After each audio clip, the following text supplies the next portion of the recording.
নমস্কাৰ আপোনালোক সকলোকে পুনৰবাৰ স্বাগতম নসমাই মছজিদ বন্ধুসকল পলকতে চাওক আজি সন্ধিয়াৰ 7টা গুৰুত্বপূৰ্ণ খবৰ প্ৰথমটো খবৰ সাৱধান ৰাজ্যবাসী আজি অসমত বতৰ ল'ব পাৰে ভয়ংকৰ ৰূপ অসমকে ধৰি সমগ্ৰ উত্তৰ পূৰ্বাঞ্চলত হ'ব পাৰে প্ৰচণ্ড ধুমুহা বৰষুণ এই আগজাননী বৰঝাৰস্থিত আঞ্চলিক বতৰ বিজ্ঞান কেন্দ্ৰৰ সাৱধান আজি অসমত বতৰ ল'ব পাৰে ভয়ংকৰ ৰূপ অসমকে ধৰি সমগ্ৰ উত্তৰ পূবকলৈ অৰেঞ্জ এলাৰ্ট জাৰি ৰাজ্যবাসীলৈ বৰঝাৰস্থিত বতৰ বিজ্ঞান কেন্দ্ৰৰ সতৰ্কবাণী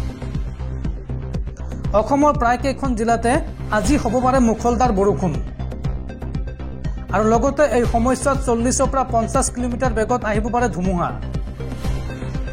শিলাবৃষ্টি প্ৰচণ্ড ধুমুহাৰ লগতে বজ্ৰপাতৰ পূৰ্ণ সম্ভাৱনা আছে আগন্তুক 7 মে পৰ্যন্ত ৰাজ্যৰ প্ৰান্তে প্ৰান্তে হ'ব ধাৰাসাৰ বৃষ্টিপাত এই সন্দৰ্ভত ইয়েলো আৰু অৰেঞ্জ এলাৰ্ট জাৰি কৰিছে বতৰ বিজ্ঞান কেন্দ্ৰই উল্লেখযোগ্য যে বিগত দুসপ্তাহে ৰাজ্যৰ কেইবাটাও প্ৰান্তত বতৰ লৈছে কাল ৰূপ আৰু বতৰৰ বাবেই বাতিল কৰা হৈছে ৰাজ্যৰ কেইবাখনো ঠাইৰ ৰঙালী বিহুৰ অনুষ্ঠান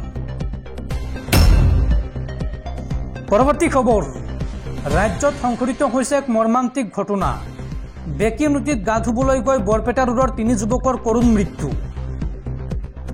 ৰাজ্যত সংঘটিত হৈছে এক অত্যন্ত মৰ্মান্তিক ঘটনা মানা ৰাষ্ট্ৰীয় উদ্যানৰ সৈতে লাগি থকা বেকী নদীত গা ধুবলৈ নামি খলিল সমাধি ঘটিল 3 সম্ভাৱনাপূৰ্ণ যুৱকৰ ঘটনাৰ বলি হোৱা যুৱক 3জনক বৰপেটা ৰোডৰ কৃষ্ণনগৰৰ 2 ভাতৃক্ৰমে দীপ সাহা আৰু ৰাজ সাহা আৰু লগতে তেওঁলোকৰ বন্ধু অভিজিত কৰ্মকাৰ বুলি চিনাক্ত কৰা হৈছে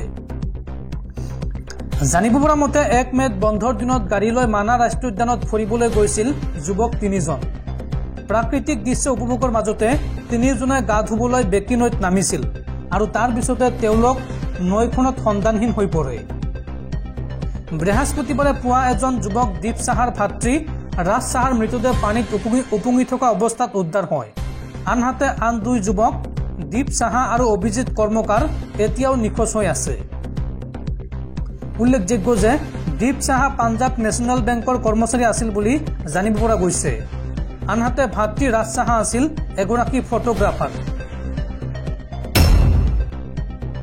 পৰৱৰ্তী খবৰ হঠাৎ কোভিড ভেকচিনৰ প্ৰমাণপত্ৰৰ পৰা আঁতৰাই দিয়া হ'ল প্ৰধানমন্ত্ৰী মোদীৰ ফটো হঠাৎ কিয় কেন্দ্ৰীয় চৰকাৰে আঁতৰাই দিলে প্ৰধানমন্ত্ৰী মোদীৰ ফটো আৰু এই লৈ এতিয়া দেশজুৰি চৰ্চা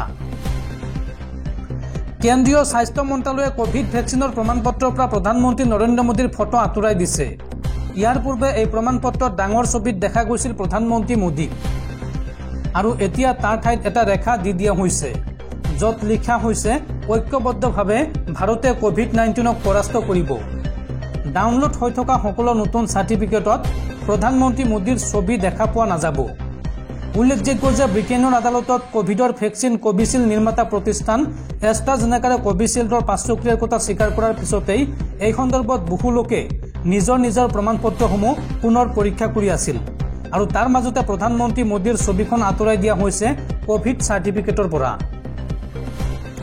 আৰু তাৰ পিছতে ছ'চিয়েল মিডিয়াত প্ৰধানমন্ত্ৰী মোদীক ট্ৰল কৰা দেখা গৈছে মানুহে কয় যে ভেকচিনৰ পাৰ্শ্বক্ৰিয়া পোহৰলৈ অহাৰ পিছতে প্ৰধানমন্ত্ৰী মোদীৰ ছবিখন আঁতৰাই দিয়া হৈছে এই সন্দৰ্ভত এজন এক্স ব্যৱহাৰকাৰীয়ে লিখিছে মোদীজী আৰু কোভিড ভেকচিনৰ প্ৰমাণপত্ৰ দেখা নাযায় মাত্ৰ পৰীক্ষা কৰিবলৈ ডাউনলোড কৰিলোঁ হয় তেওঁৰ ফটো আৰু নাই আন এজন ব্যৱহাৰকাৰীয়ে লিখিছে মই মাত্ৰ দেখিলোঁ যে ভেকচিনৰ প্ৰমাণপত্ৰৰ পৰা প্ৰধানমন্ত্ৰী মোদীৰ ছবি আঁতৰোৱা হৈছে অৱশ্য স্বাস্থ্য আৰু পৰিয়াল কল্যাণ মন্ত্ৰালয়ৰ বিষয়াসকলে মঙলবাৰে এই সন্দৰ্ভত দ্য প্ৰিণ্টক জনোৱা মতে চলি থকা লোকসভা নিৰ্বাচনৰ বাবে মডেল কোড অফ কণ্ডাক্ট চমুকৈ MCC ৰূপায়ণৰ বাবেই এই ফটোখন প্ৰমাণপত্ৰৰ পৰা আঁতৰাই দিয়া হৈছে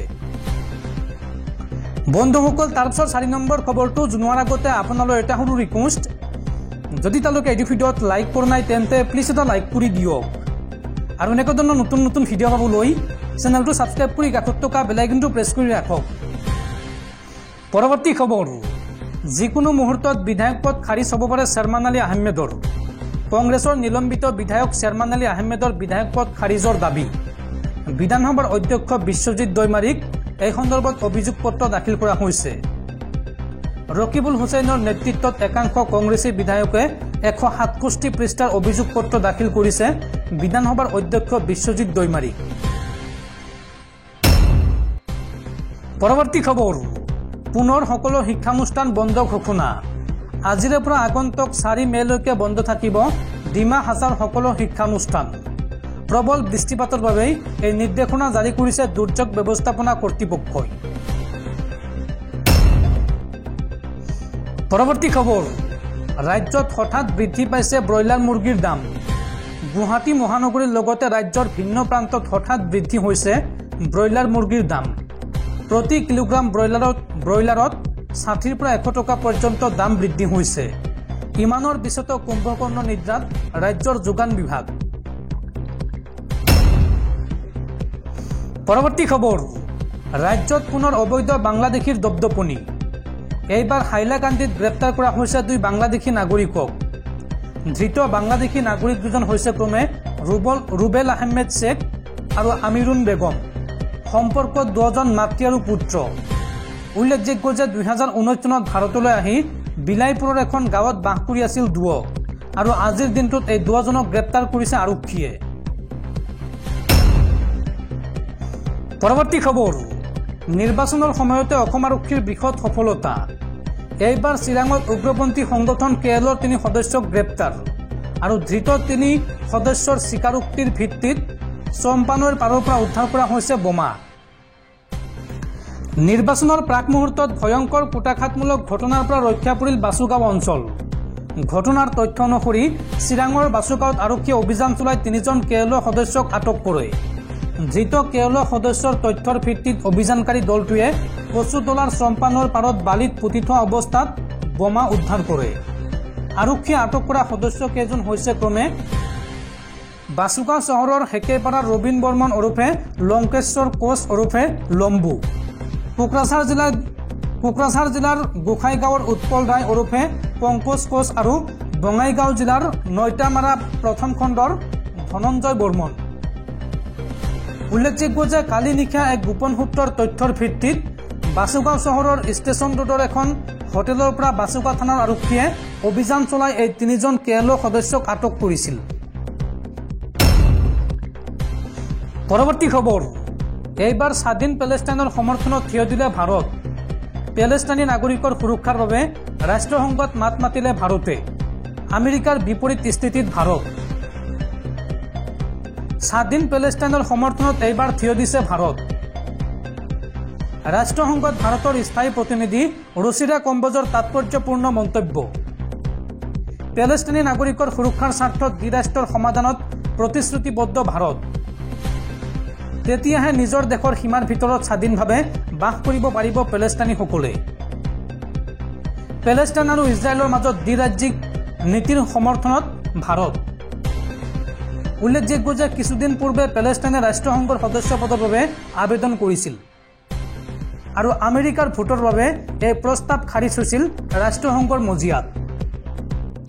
আৰু পেলেষ্টাইনৰ এই আবেদন এতিয়া আকৌ বিবেচনা কৰি চাবলৈ আহ্বান জনাইছে ভাৰতে।